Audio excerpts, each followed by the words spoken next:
How we doing, guys? It's me, your friendly neighborhood oat man. I'm wondering how everybody's doing this fine Sunday. Hopefully pretty good. Sorry I didn't put out any videos yesterday. Had a bit of a family thing going on. Obviously, those take precedent over a game, so as is the way you do. Um, this video is going to be called 7 Beginners Tips for Live Arena. Okay, boom, ta-da, I'm editing it right there. You see that? Cool. All right, in this first one, all right, we're just going to get right into it. We're cutting into the meat. I'm not going to waste your time. Okay, first tip is, first and foremost, pick more than one damage dealer.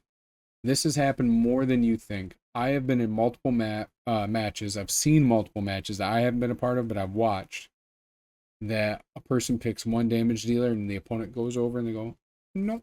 And they ban them, and then you're fucked. You're done. It's over. The match is over. You might as well just leave because you're not winning. And it happened to me.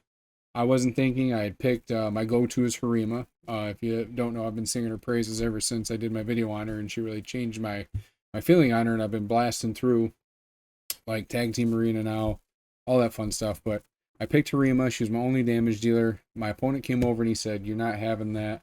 Go fuck yourself." Thankfully, I had a Mithrala on there that was very fast, high accuracy, and she was able to land petrification and poisons. And it took a while, but I did win the match through perseverance, okay?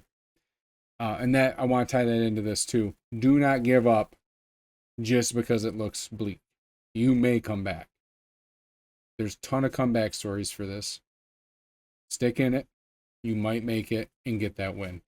Of course, if you're trying to beat the 2 hour mark, like you're on a lunch break or something because the hours are weird for when live arena's going, I can understand jumping out of that and jumping in another one. So, it is what it is. Okay. Number 2, utilize the dupe system. If you're in lower tiers of arena, you can use the dupe system. Now, what does that mean? That means you can pick 2 Duchesses, you can pick 2 Tarases, you can pick 3 Yumikos. Use as many as you want until you get to the higher tiers, and you can't do that anymore. I believe also that if your opponent picks a champion before you, you can't pick that champion. Okay? That is a bit of a bummer. I do not like that, but I can understand where it comes from. I played Magic the Gathering for a long time. I still play it. I just play Arena now, but I played it for 20 plus years. And there was a time that when a Planeswalker was played, and if you played another Planeswalker, it killed that Planeswalker, right? But now you can have as many different copies of many different Planeswalkers as you want, as long as they're not the same one, blah, blah, blah, blah, right? But I understand where it comes from. Kind of makes sense to me. A lot of times I'm in an arena match. I have 2 Duchesses. I'll pick both my Duchesses. One's awakened, one's not. They'll ban the awakened one. I understand. She has Guard of the Fallen on. I should probably turn her over to Polymorph, but I want her to survive. So I put Guard of the Fallen on her. So just think about that. If you have multiple Rhodoses, which is probably a very popular strategy in Live Arena, do that. Pick both those damage dealers and just pull the zip cord and let it fly. Okay? I like to call part 3 the Ali method, or number 3. Use the Ali method when you're in Live Arena, okay? Which means don't have your damage dealers do their big flashy abilities right off the bat. Don't put them on cooldown. Wait. Wait. Okay? It's not going to hurt you. Be patient. And to attack when appropriate. This has actually screwed me over in quite a few matches where I thought I had it. I go in with a big ability, be flashy, try to end it, be smart. Nope. Nope. Open up with your A1s on your damage dealers. Don't always open up with your big flashy abilities, okay? Use the Ali method. So in this part, I want to talk about the new Great Hall and where you should probably be putting your points at. This obviously depends on where you're at in the game. If you're like me and you're at the very end game, it's going to be specific areas where you are struggling. Now, if you've known anything about the new dungeons, you know every player is having the hardest time with Hard Fire Knight. I don't think there's very many people that can actually do 10 efficiently. If you go onto the Hell Hades Optimizer, you won't see any teams on there for it. Pretty much none. So I myself, I go and I put my points into the speed for Fire Knight because that is the biggest pain in the ass for Fire Knight right now, is your champions don't have enough speed because the boss is too fast. Everybody keeps thinking that they're going to nerf the Fire Knight, but they're not. Not that anybody has seen anyways. So we just need to deal with it for right. Fire Knight does have the best sets in the game to farm, essentially, that and Dragon, for utility wise. But they are not the best to farm. Like, I would say Spider is probably the most important place to farm for silver, clan versus clan points, and getting that upgraded gear. And it's actually the easiest dungeon to farm out of the hard dungeon content. But say you're struggling in clan boss, right? You're still new to the game, and you go, oh, there's a speed section for clan boss, and I can get all my champion speeds up. Something to think about. Yes, you can, and it applies to each champion going into clan boss. Do you understand me? So if you, but I'm saying this because it's been brought up in every video I've watched on this. You will screw your speeds up. You won't know why. You'll get mad. You'll go onto Reddit and you'll go, fucking Reddit, why isn't this working? Man, everything should be working right. And the new first question they're going to ask is, did you put points into clan boss speed in your Great Hall? You're going to make this face. I did. You fucking did. All right, so take a breather and remember that when you're making your clan boss teams, okay? I won't be touching clan boss maybe, after I finish my Great Hall in a year, this new one, because it's going to take a long time. It's going to take a very long time, actually. It's going to take more than a year because of the time zone, and, it's only open for 2 hours, every 4 hours, all that other shit. It's going to take a very long time. I would only put it into damage for my champions and their health, okay?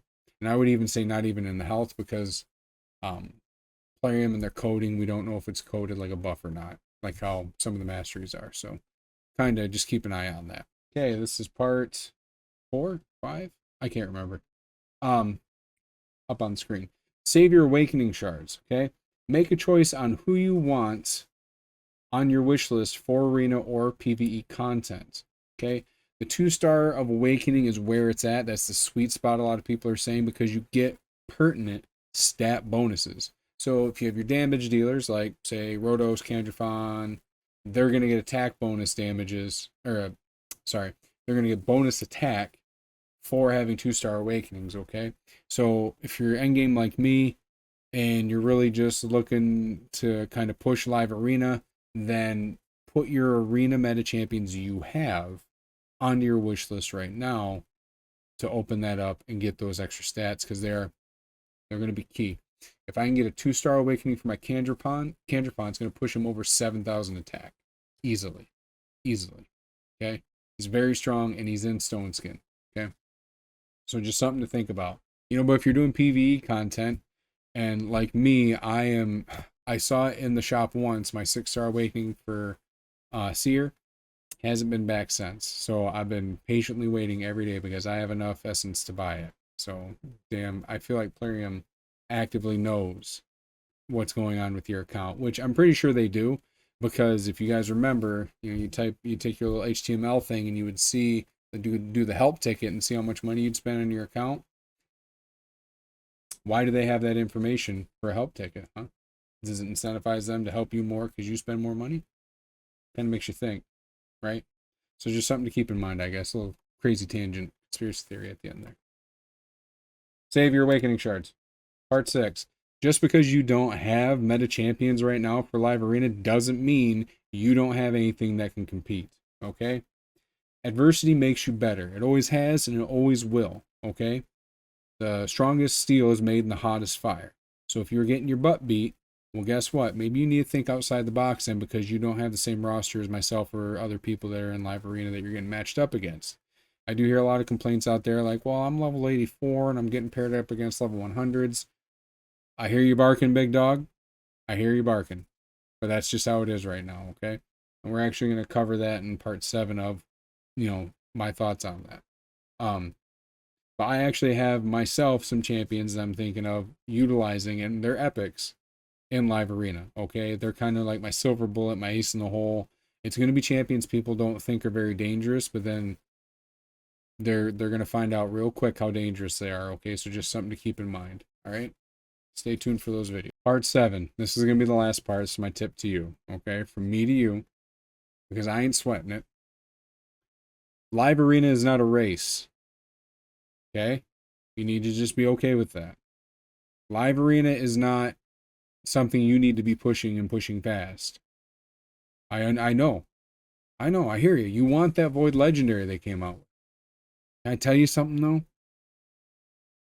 He's not that fucking good. Okay? And I'm going to kind of look over his abilities after I'm done recording this just to see if I'm actually right or not. But I'm posting this anyways. Wow, card, bitches. Okay, it's not a race. Take it as you can. Nobody's going to get this. Nobody has this guy right now. It's been open for days, and I'm kind of surprised. But, you know, this is what I like to call the torn of souls in Raid.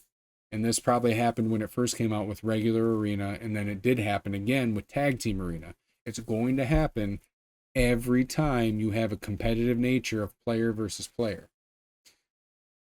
Because everything's set up in brackets. Okay, so you're going to be in bronze for a while. I'm going to be in bronze for fucking ever. Right? People are going to be in silver, gold. They're going to push hard, man. They want those rewards. They want that. They want the renown. They want to be known as the big thinkers, the masterminds, the smooth plays, the smooth brains, okay, the dangerous ones. Let them. It'll all get settled out, and we'll all end up being, people will be able to get up to gold 3 in probably a year or so. Don't sweat it. It's not worth it to use your gems right now, to use your resources, to get upset, to get frustrated with the game. It is not worth it. Take it easy, take it all, and take it in stride, okay? This is just a little bonus segment at the end I wanted to talk about. These are my extra thoughts on the whole live arena situation.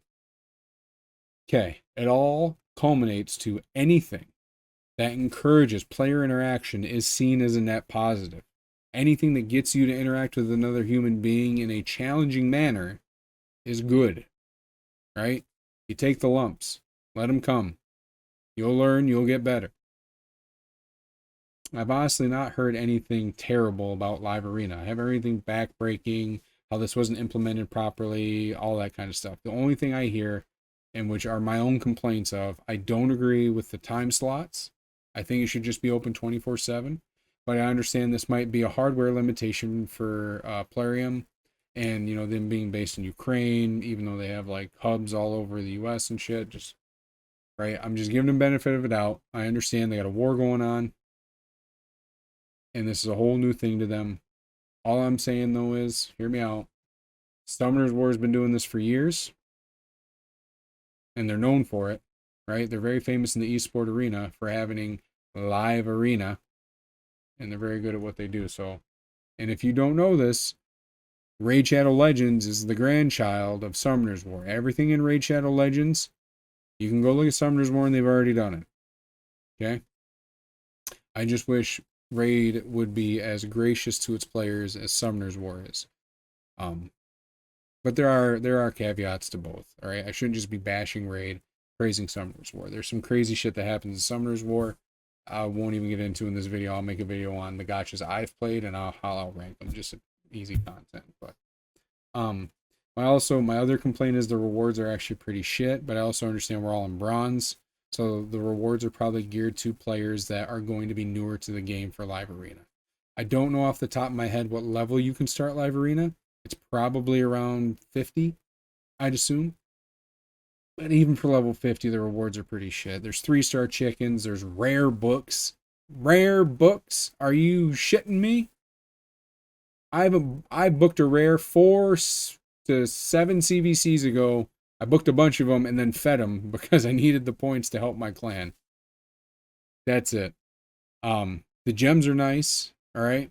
But other than that, you know, the rewards aren't very good. The Void Legendary is what everybody's gunning for, and the renown. So that is what it is. Hope you found this video interesting. I hope you actually took some of it to heart, understanding that you probably won't be pushing very far, right? Because if you're looking, if you're Googling, if you're on YouTube and you type in beginner's tips to live arena Raid Shadow Legends and this comes up, then you should understand the position you're in. And I'm just trying to give you advice of which advice I have to take myself because I'm not very good at it yet, is take your time. We'll all get there eventually. Okay? I hope this has been helpful to you. I hope you guys have a wonderful Sunday. And as always, I love you. God bless and goodbye.